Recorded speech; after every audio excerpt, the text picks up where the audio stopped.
They never found his body. No footprints in the mud, no ripples in the water, no sound. Just a red toy boat, drifting back to shore like it had been released by a ghost. 4-year-old Micah Lane vanished from a lake in Tennessee without a scream. Without a trace. One moment he was playing near the water's edge, the next, he was gone. No one saw it happen, no one ever came forward.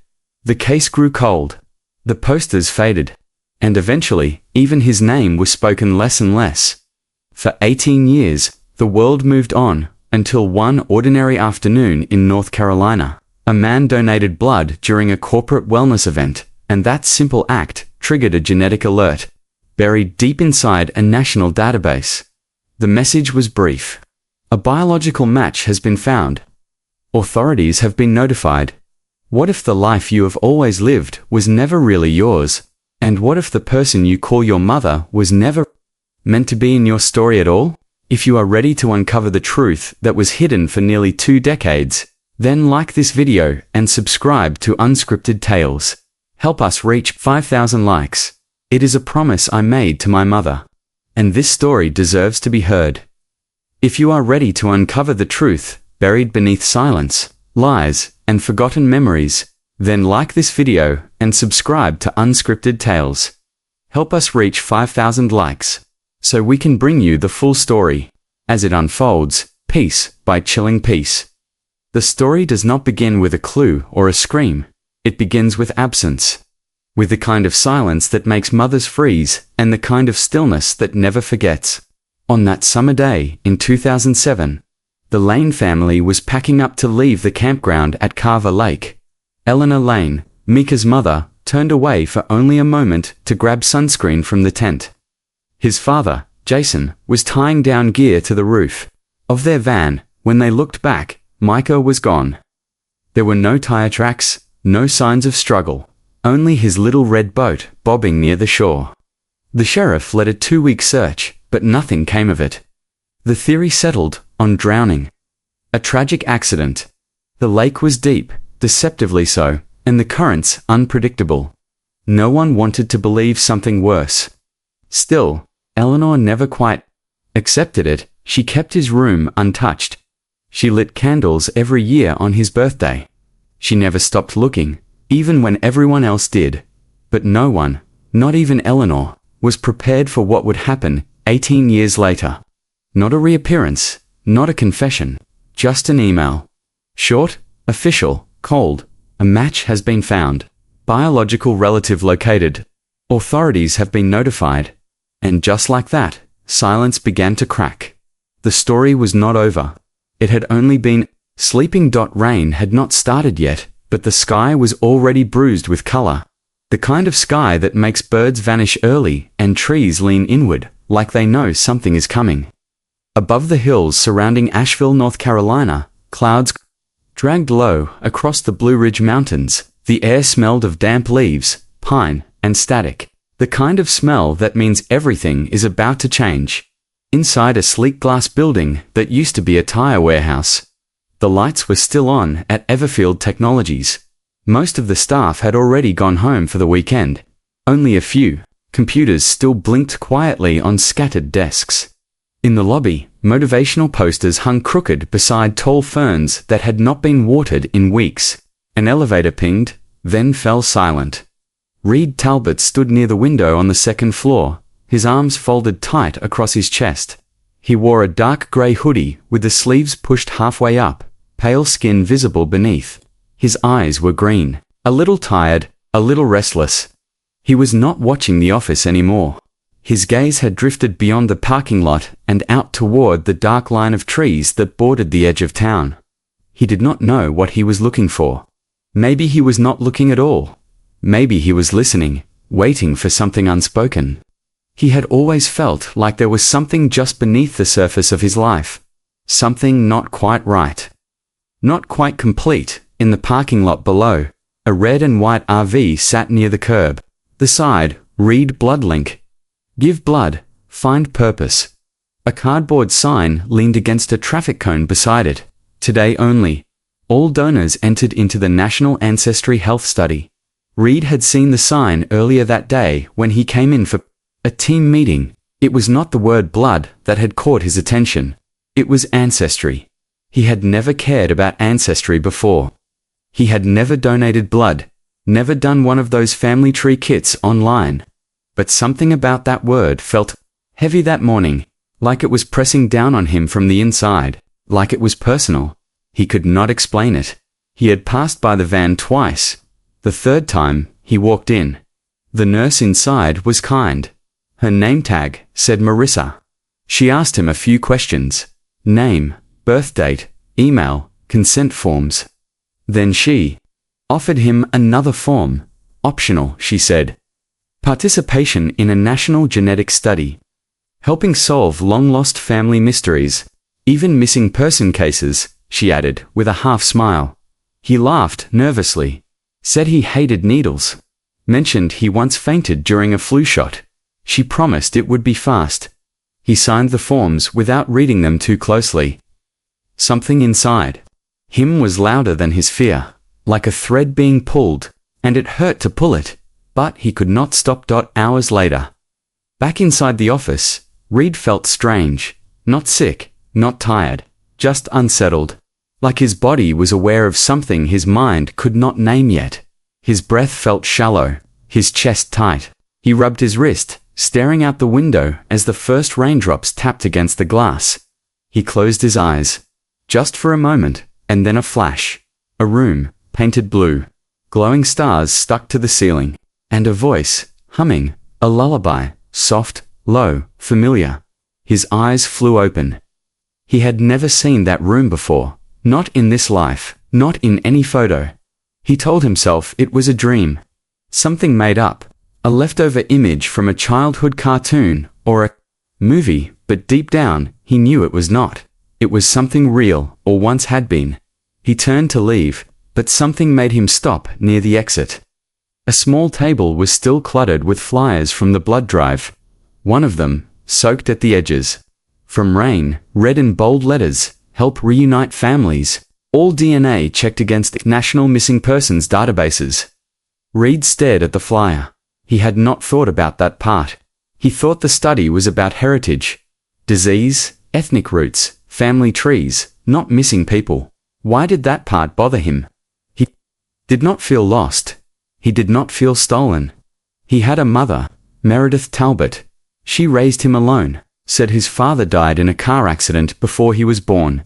Said they lost all his baby pictures in a flood when he was 5. He believed that for 22 years, thunder rolled in the distance. The lights flickered for a moment. Reed felt cold. Not the kind of cold that comes from weather. The kind that sinks in from underneath. He stepped outside. The mountains were hidden now behind thick clouds. His hoodie clung to his back as the wind picked up. As he walked toward his car, his phone buzzed. He pulled it from his pocket. Unknown number, subject. Genetic match notification. Timestamp, 8:54 p.m. He frowned. One sentence. A close biological relative has been identified. Authorities have been notified. His hand trembled. He read it again and again. Then the wind howled. The rain hit harder, and his breath caught in his throat. Because deep inside, something had just shifted, and nothing in his world was going to be the same again. What if your entire life was built on something someone wanted you to forget? What if memory was not missing but hidden? The rain fell harder as Reed sat motionless in his car windshield, wipers squeaking back and forth without purpose. The notification still glowed on his phone screen. A close biological relative has been identified. Authorities have been notified. He read it over and over, but the words never changed. They just grew heavier. His hands gripped the steering wheel, not to drive, but to hold on to something real. Because suddenly, reality felt slippery. This was supposed to be a normal day. A staff meeting, a free t-shirt for donating blood, a lunch that tasted like microwaved leftovers. Not this, not whatever this was. He finally pulled out of the lot. The blood drive van shrinking in his mirror, the glow of its sign flickering through the storm. When he got home, everything looked the same, but felt off. His apartment above the old bookstore still smelled like black coffee and cedarwood. The floor still creaked near the bathroom. The record player still sat by the window, waiting for a song. But Reed could feel something invisible pressing against the walls. A presence, or maybe an absence that had just become noticeable. He dropped his keys on the counter and opened his laptop. He typed in the Ancestry program's website. The login screen blinked at him like an eye that already knew the truth. He entered his email, clicked through the security check, and there it was.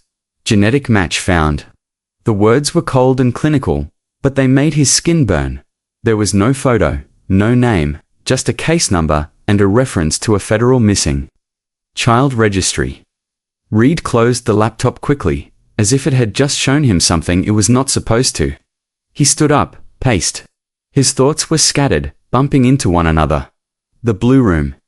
He had not remembered it in years, maybe ever, but now it kept coming back in flashes. Spinning stars on a ceiling, a soft humming, a hand patting his back. He tried to focus, tried to find more, but the memory faded every time he reached for it. He walked to the mirror and stared at his own reflection. Same face he had seen every day for as long as he could remember. But now, even that looked unfamiliar. He opened drawers, boxes, folders, searching for something he could not name. His mother, Meredith, had always been private, not cold, but guarded. She said his baby photos were lost in a flood when they lived near the coast. She said they moved a lot when he was little because she could never find steady work. She said his father died before he was born. No funeral, no grave, no photos, just stories, soft ones, empty ones. He opened a small wooden box she had given him years ago. It held a few keepsakes, a tiny figure of a tree, a broken watch, a blue marble, and a photo. Just one. A picture of him and her. Standing near a lake, he looked around, 6 years old. She was holding him, smiling, but her eyes looked distant. He flipped the photo over. Written in faded pen, summer year unknown. He sat back down, heart pounding now. Something inside him whispered that none of this was an accident. That everything he had believed about his life had been carefully, quietly managed. The Ancestry website had linked his DNA to a missing child case, and that meant only one thing. Someone had been looking for him. Not a person he had met, not a cousin or an uncle. A parent, a family, a truth that had been left behind. The stars in the blue room were not just decorations, they were a memory, and the silence that filled his childhood was not safety. It was something else. He looked back at the screen once more. A single sentence sat at the bottom of the alert. Pending contact from legal guardian on file. Status, case active. He shut the laptop because suddenly he was no longer just Red Talbot. He was a question waiting to be answered. What if your earliest memories were not lost but hidden on purpose? What if someone wanted you to forget who you really were? Reed did not sleep that night. He tried.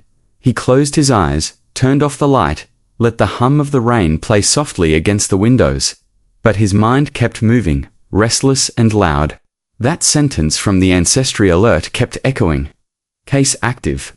Legal guardian on file. Match found by morning. The world outside was quiet again. The storm had passed, but something inside him had not. He moved through his apartment like a stranger. His own walls, his own things, all felt distant. Like a life he had stepped into. Halfway through, he made coffee but left it untouched. His hands wandered through drawers again, through old boxes stacked in his closet. He searched for anything that might prove what his life had been before age 6. A birth certificate, a hospital band, a baby blanket, anything, but there was nothing. Not a single photo from when he was a toddler. No evidence of a birthday before kindergarten. Just a wall of silence dressed up as memory. His mother, Meredith, had always said those years were lost in a flood. That the photos were ruined, that their things were swept away. But Reed had always accepted her words without question. He had trusted her. She was steady, careful, loving in her own quiet way. She had raised him alone. Moved towns every few years, worked as a legal secretary for most of her life. She taught him how to ride a bike, how to tie a tie, how to read before first grade. He had never seen her cry. But she also never answered certain questions. One time, years ago, his cousin Ali had said something strange. It was at a family cookout, a 4th of July afternoon. Reed had been standing by the grill when Ali walked over, holding 2 sodas. She handed him one and said, without looking at him, "Do you ever feel like your mum's stories are too perfect?" He had shrugged and laughed it off, said something like, "She just wants to protect me." But Ali had looked at him then, really looked. Or protect something, she had whispered. He never asked what she meant, but now he wished he had. He called her that morning. Ali picked up after the 3rd ring, her voice warm but curious. "You all right?" she asked. Reed hesitated, then said, "Do you remember when you said something about Mum hiding something?" There was a pause. Then she replied, "Yeah, I remember. Why?" He told her everything. The blood drive, the ancestry match, the alert, the feeling that his life had a door someone had quietly locked behind him. Ali listened without interrupting. Then she said something that made his stomach tighten. "When we were kids, your mum never showed anyone your baby pictures. She always said they were gone. But I remember thinking, there were no toys from when you were little either. No drawings. No boxes in the attic. It was like your life started at 6. After they hung up, Reed drove to Meredith's house. She lived on the edge of town, in a blue cottage with wind chimes and roses that curled over the fence. When she opened the door, she smiled, but her eyes darted toward his hands, as if checking for something. "You look pale," she said. "Did you sleep?"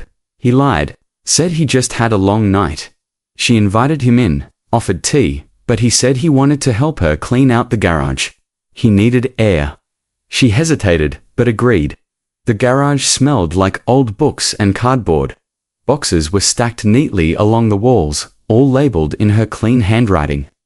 Winter clothes, taxes, kitchen stuff. But one box was not like the others. It sat by itself, near the back corner. It was old, yellowed at the edges. No label, no tape. Just sitting there, as if it was waiting. He crouched beside it. "What is this one?" he asked, his voice calm. "Oh, just junk," she replied too quickly. "Old things from my aunt. Nothing important." He opened it anyway. Inside were papers, a crumpled drawing, a broken plastic toy, and, at the very bottom, a child's sneaker. Blue, small, the kind with Velcro straps. He lifted it slowly. The right side was worn down, as if the child who wore it dragged that foot slightly. His heart pounded. "Whose shoe is this?" he asked. She paused. "Too long, must have been from one of the kids I used to watch," she said. "I do not know," but Reed knew. She was lying. He turned the shoe over, and there, scratched faintly into the rubber sole, were 2 letters. NP. He stared at them, his breath frozen in his chest. Not initials he recognized. Not his own. Unless he was not who he thought he was. What if your name was never really yours? What if the first thing you ever owned was something you were never meant to find? The shoe sat on his kitchen counter like a puzzle piece from a life he never knew he was missing. Reed could not stop looking at it. The letters scratched into the bottom. NP. Not his initials. Not Reed, Talbot. But they felt familiar in a way that made his stomach twist. He picked up the photo of him and Meredith from the lake. The one where he looked 6. The one with no date. He stared at her smile. It was wide, bright. But now he saw something behind it. A kind of strain. A tightness in the corners of her mouth. Something that looked more like relief than happiness. That night, he could not stay still. Sleep was impossible. He kept thinking about the shoe. The initials, the missing years. He thought about the ancestry email, the blue room with the stars, and the way Meredith had avoided eye contact in the garage. The next morning, he drove back to her house. He did not call first. She opened the door in her robe, surprised, but not angry. Maybe she knew this was coming. Reed did not waste time. He walked past her and straight to her office. It had always been locked when he was younger. A room full of papers, boxes, and filing cabinets. A room she never let him touch. This time, the drawer was open. He searched through folders until he found one at the very back. Faded yellow, no label, no tabs. Just tucked away like a secret someone wanted to forget but could not throw out. He opened it. Inside was a photo. A child around 4 or 5. Light brown hair, green eyes. A small scar just above his right eyebrow. It was him, but it was not labeled. Read. Underneath the photo was a flyer. A missing child poster, issued in Tennessee. Name. Nathaniel James. Pierce. Age, at disappearance. 4. Missing since July 2007. Last seen. At Carver Lake. He read it once, then again.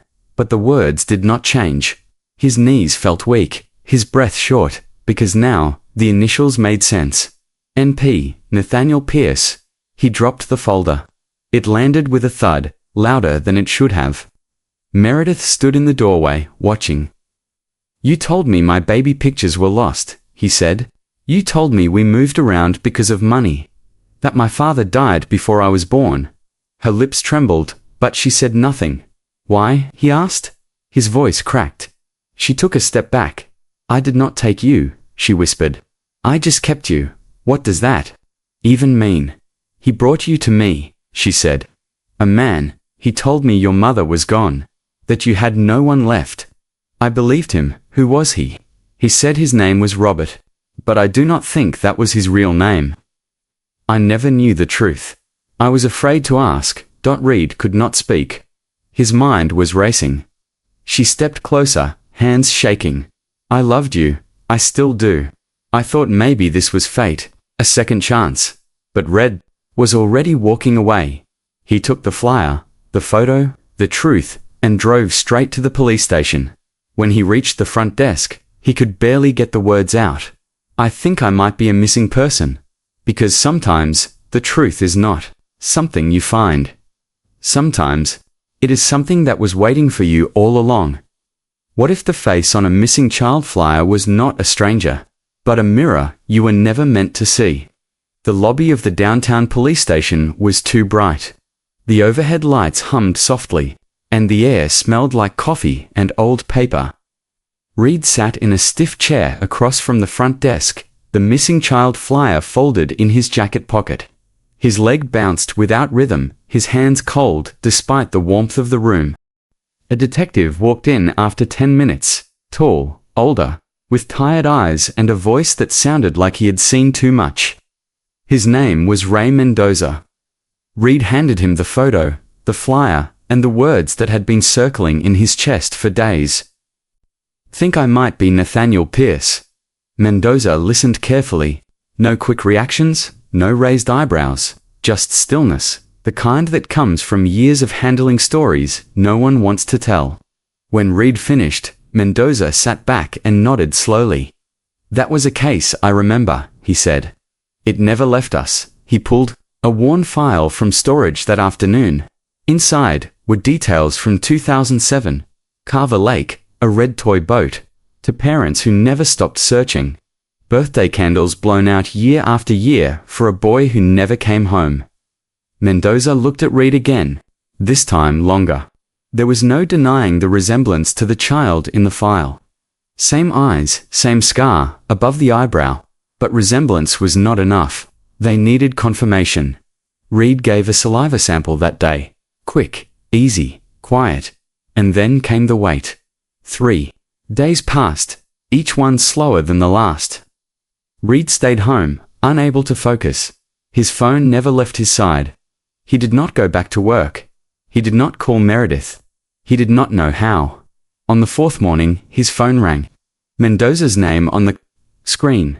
When he answered, the detective's voice was firm but gentle. "It is a match, Reed. 100%. You are Nathaniel James Pierce." He sat down slowly. The floor steady beneath him, but everything else spinning. There was no way to prepare for something like that. No instruction manual. No words to say when your entire life is suddenly made of questions. Mendoza asked him to come in. That same afternoon, Reed sat across from him again. This time, the air in the room felt heavier. "We will contact your birth family soon," Mendoza said. "But first, I need to ask more about Meredith." Reed told What she had said. About the man named Robert. About the night he was brought to her. How she believed the story that his mother was gone and he had no one left. She said she did not take me, Reed whispered. She said she just kept me. Mendoza looked down at his notes. That may be true, he said, but we need to find out who Robert really was. Because this was not random. He picked you. He made sure you vanished without a trace. And then he gave you a new name. Reed felt a chill pass through his body. Mendoza paused, then leaned forward. Your mother never changed your appearance. Never ran, never hid. That is why no one found you. Because no one was looking in the right place. He handed Reed a copy of the original case report. Photos, witness statements, notes written in red ink from years ago. Your mother, Eleanor Pierce, never stopped searching, he added. And now she finally knows you are alive. Reed closed his eyes. Nathaniel, that was his name, a name he had never spoken, but that now lived somewhere deep in his chest. He thought of Meredith, of all the birthdays, the grilled cheese sandwiches, the bedtime routines, all of it real, and yet built on something stolen. She did not steal him out of anger. She accepted him out of belief. But the lie was still a lie, and the question, louder than all the others, was this: who was Robert, and why did he take Nathaniel Pierce? What if the person who changed your life forever was someone no one truly knew? The name Robert had always felt unfinished, like it was borrowed, like it was hiding something underneath. Detective Mendoza believed the same. He began digging through old databases, pulling every record, every alias, every trace of a man who might have walked away from a child's life without leaving a fingerprint behind. Days passed, then came a breakthrough, an old DMV photo, grainy, scanned, and attached to a sealed file from Washington State. The face was older, thinner, but the eyes matched the sketch Eleanor had helped create years ago. Robert was not Robert. His real name was Gregory Milton. He had once been a social worker. In training, quiet, intelligent. A man who passed background checks but left no lasting mark. His record had been sealed after an accusation in 1997, child endangerment, but the case was dismissed.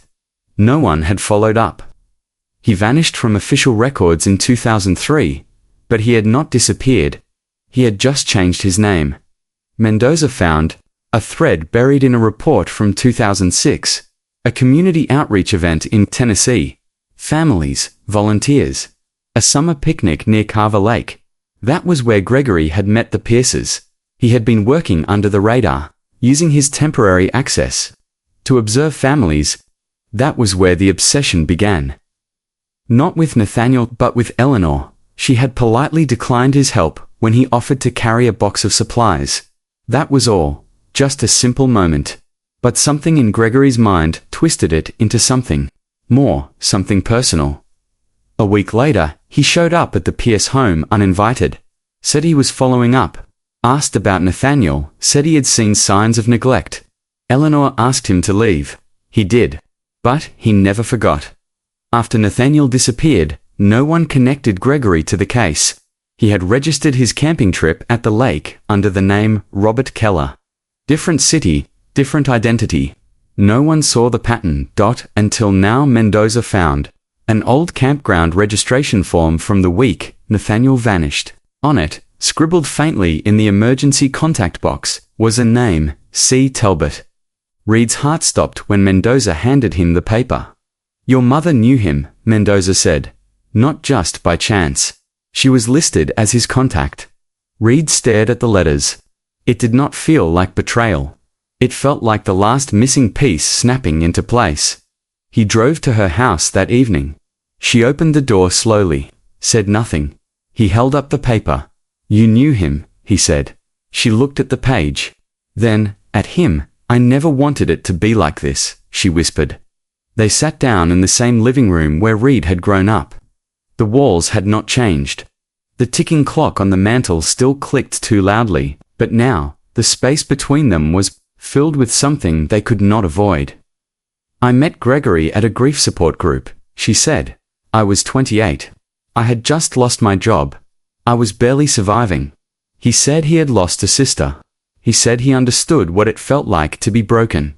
She paused, staring at her hands. We were never romantic, she said. He was strange. Like he studied people instead of knowing them. But he listened.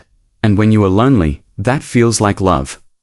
One night, months later, he showed up at my door, holding a child, holding you. He said your mother had died, that you had no family. He said the state had failed you, that you needed someone who would not let you fall through the cracks. She looked up, her voice breaking. I did not check the news. I did not ask questions. I just believed him. You were so quiet, so small. You never said a word about going home.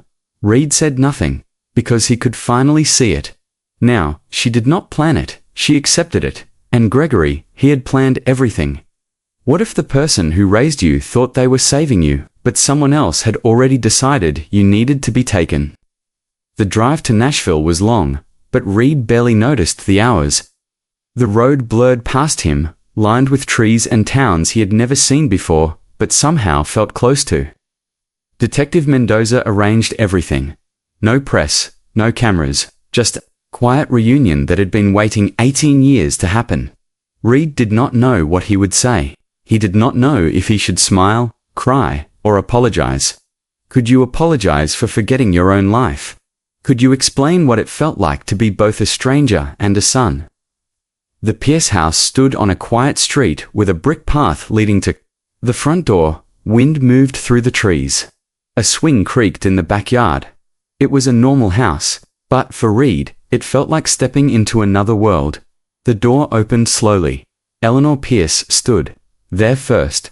Her hair was streaked with grey, her face thinner than in the old photos, but her eyes, green, clear, and full of something only a mother could carry, had not changed. Behind her stood Thomas Pierce, his hands folded tightly, his eyes wet but steady. For a moment, no one said anything. Then Eleanor stepped forward. She did not touch him. She only looked up at his face, searched it like she was reading a story written in his features. Nate, she whispered. Reed swallowed hard. I think so, he said. She broke, not with noise, not with a scream, but with a deep, silent cry. She pressed her forehead to his chest, and let herself fall still for the first time in years. They sat around the kitchen table for hours. Eleanor brought out old birthday cards and school drawings he had made before he vanished. A photo album filled with pages of a little boy, smiling with a red toy boat in his hands. You used to say you wanted to be a paleontologist, she said, laughing through tears. You hated milk but loved pickles, Thomas added. You called a turtle in the backyard Uncle Steve. You used to dance in the hallway when you thought no one was looking. Reed did not remember any of it, but he listened. Let the stories settle into him like roots from a tree long buried. Then Eleanor pulled out the last photo ever taken. July 2007, Carver Lake, Nathaniel Him, standing on the shoreline in small swim trunks, holding that same red toy boat. You were gone 20 minutes, she said, her voice shaking. Your dad went to get more ice. I turned away for the sunscreen. We never saw you again. Reed stared at the photo. At the boat. He remembered that boat, not from the photo. From his childhood. He had seen it in Meredith's house, on a shelf in the closet. He had played with it, carried it in the bathtub. But that toy had washed ashore the day he vanished. It was supposed to be left behind, unless Gregory had taken it with him. Unless Gregory had kept it, and given it back later, pretending it was new. Pretending it was just another toy. Reed gripped the photo tighter. His heart sank. That man did not just take him. He rewrote his life, piece by piece. What if someone took your childhood and fed it back to you in pieces, just to make you believe it had always belonged to them? The night after the reunion, Reed could not sleep.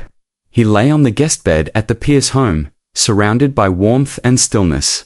But his thoughts kept circling one image. The red boat. He had touched it, played with it, but it was never supposed to be with him. It should have been left behind on the lake, a silent witness to his disappearance. And yet, it had followed him into a new life. given to him again by hands that did not belong. The memory dug deeper, and with it came something else, a flash, a room, wooden walls, a drawer that stuck when it closed, the smell of dust and metal, a man humming just outside the door. Gregory Reed sat up, his chest tight. This was not just a dream, it was a memory.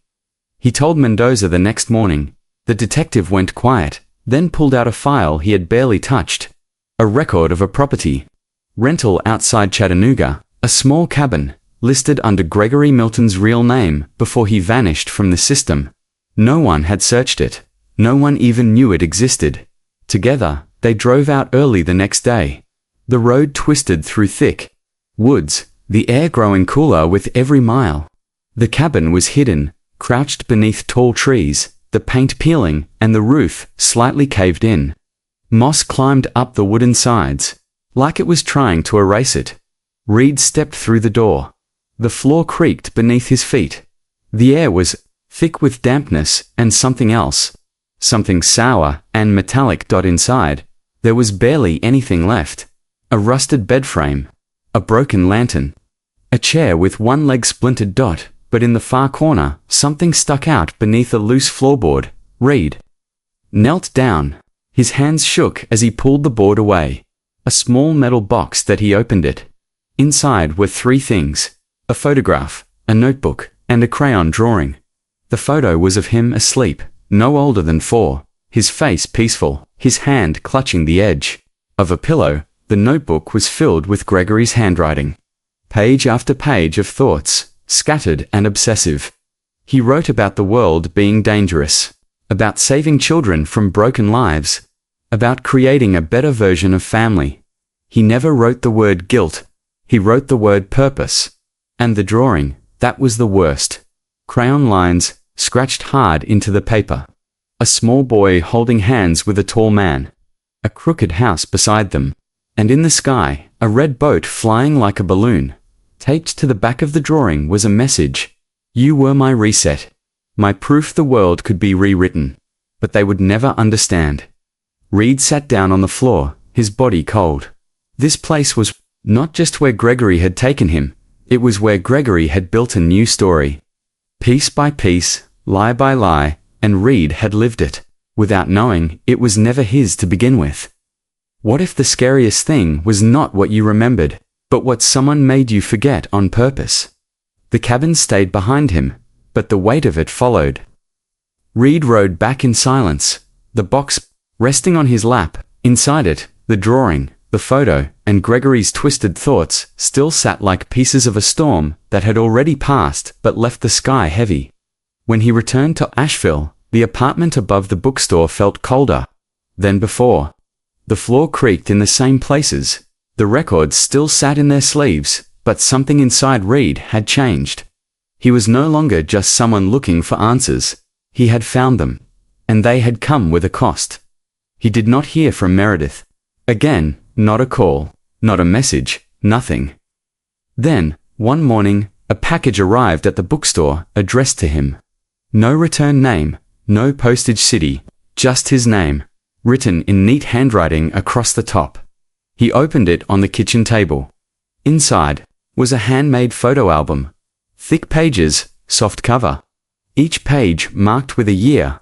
2007, 2008, 2009, all the way through. Each page filled with photos. Him, at birthday parties, at parks. First day of school, drawing on the floor with crayons. Laughing on the porch with her. Meredith. Moments he had forgotten. Or maybe never fully remembered. They were not lies. They were real. But they had grown out of something false. At the back of the album, tucked into a small sleeve, was a note. Just a single line. I do not know if this redeems me. I do not expect it to, but you were loved, even in the wrong story. Reed sat still for a long time. He cried. Not out of hate, not even from pain, but from a sadness that reached into every corner of his life, because no matter what she had done, she had raised him, she had cared for him, and though her choice had stolen something from his birth family, it had also given him something he could not deny. He was not just Nathaniel, he was Also, the boy in those pictures. Later that evening, he drove out to a quiet lake near the edge of town. Not Carver Lake, a different one, smaller. Still, he carried something in his hand. The red toy boat. He stood at the edge of the water for a long time, watching the reflection of the sky shift and settle. Then, without saying anything, he placed the boat on the surface. It drifted slowly, the ripples carrying it out toward the center. He did not chase it, he just watched it go. Letting go did not mean forgetting. It meant allowing both versions of himself to exist. The one who was taken, and the one who survived. What if healing was not about erasing the past, but learning to carry both the truth and the love it left behind? Autumn arrived early in Asheville that year. The leaves burned gold and crimson at the edges, and the air tasted like change. Reed Talbot or Nathaniel Pierce, depending on the day, still lived above the bookstore, still brewed coffee the same way, still placed his records carefully on the player each night. But something inside him had shifted. He no longer stood on the edges of his own life. He stepped into it. He called Eleanor every Tuesday. Sometimes they would talk for hours. Sometimes they would sit in silence, listening to the sound of each other just being there. On weekends, Thomas visited. They never tried to fix what had been broken, only to build something new, something real. Meredith was never found. Her accounts went quiet. Her phone never turned back on. No trace, just a note. And the photo album. Mendoza filed a missing person report, not to punish her, but to make sure she was safe. Still, some part of Reed knew she had chosen silence as her ending. She had written her final page, and walked away from it. One day, Reed got invited to speak at a community event hosted by the bookstore below. The owner smiled and said, "Something about your story feels like it belongs to all of us." At first, he hesitated. He did not want to be known as the boy who had been taken, or the man who had lived someone else's life. But eventually, he stood in front of a small crowd, hands steady, eyes clear. He did not speak about trauma. He spoke about memory, about how sometimes the past finds you when you are not looking. And when it does not always bring peace, but it does give you a choice. A choice to remember, a choice to heal, a choice to begin again. When he finished, the room was quiet. Then came soft claps, a few tears, nods of understanding. After the talk, a little girl walked up to him, holding a piece of folded paper. She handed it to him shyly, then ran back to her seat. Reed opened it. It was a crayon drawing, a boy, standing beneath a tree, stars above him, and beside him, a red boat floating in the sky at the bottom. Written in bright green letters were the words, "You look like someone who remembers good things." Reed smiled. Not all stories end loud. Some end quietly, with drawings, with autumn leaves, with the sound of someone finally breathing easy. And maybe, just maybe, that was enough. If you are still watching this story, then it means it touched something real in you. So please, like this video, and subscribe to Unscripted Tales. Help me complete 5,000 likes. It is a challenge from my mother, and I promised I would get there. It is completely free, and it means the world to me. And tell me, from which city are you watching this story? I will be reading every comment. Thank you for remembering with me.